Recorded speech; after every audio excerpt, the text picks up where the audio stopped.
All right, let's talk about inertia. That powerful, unseen force that just keeps us stuck.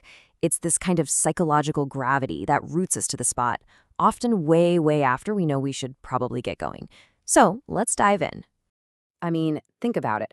Why is it so incredibly hard to leave a bad situation? We've all been there, right? Or at least we know someone who has. Stuck in a dead-end job, or a city you've totally outgrown, or maybe an unhappy relationship. You know it's not right, you feel it in your gut. And yet, something holds you back. Here's the thing, this is not a failure of willpower.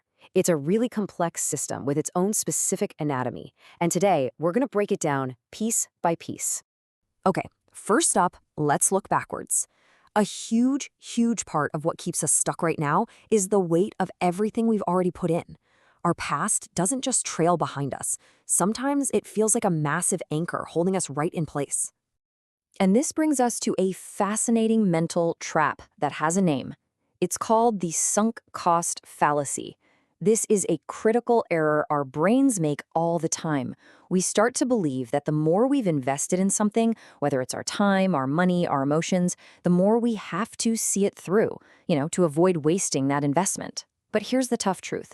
That investment is already gone. It's sunk.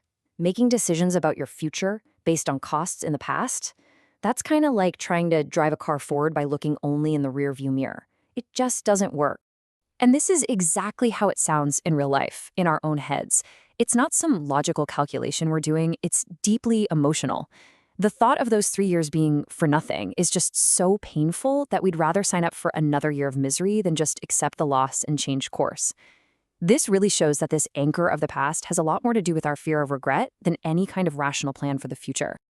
Okay, let's move on to the next piece of this anatomy and see how it all connects. So, if the past is an anchor, then the future, well, the future is a thick, intimidating fog. Our fear of the unknown is the second major force that just paralyzes us. Psychologists call this loss aversion, and it's a fundamental part of how we're wired. Seriously, think about it. The pain of losing $20 feels about twice as strong as the joy of finding $20. Our brains are basically built to play defense. They're far more concerned with avoiding threats than they are with seeking out rewards. So when we think about leaving a bad but familiar situation, our brain immediately flags it as a huge potential loss. This slide really lays out the bizarre calculation our brain starts to make. So on the left, you've got your current situation, the known. It might be miserable, yeah, but it's a guaranteed misery. You know what the problems are going to be, you know the exact shape and size of the discomfort, but then on the right, you've got the unknown. Sure, there's potential for happiness, but there are also unforeseen challenges and, of course, the risk of total failure. And because of loss aversion, our brain often looks at this chart and picks the predictable pain over the uncertain gain. Crazy, right?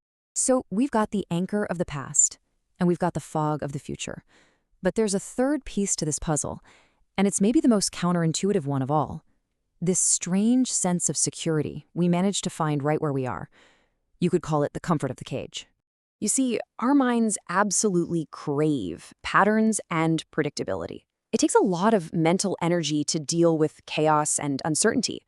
But a bad situation, once it becomes a routine, well, it stops feeling chaotic.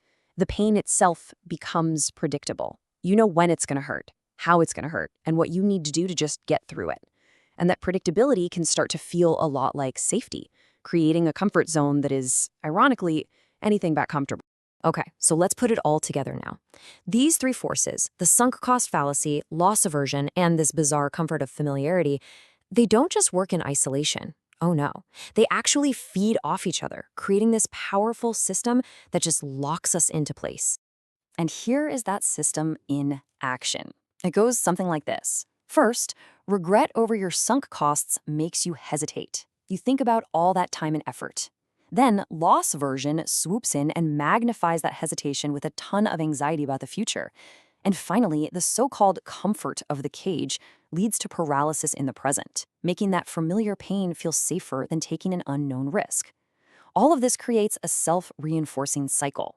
You see, being stuck isn't just a feeling, it is a system at work. So what's the big takeaway here? Just understanding the anatomy of inertia, that's the first step to breaking free. When you can actually name these forces, when you can point and say, that's sunk cost talking, or that's loss aversion, or that's just false comfort, you start to take away their power. Which leaves us with one final thought. Now that you can see the strings, who's the puppet master?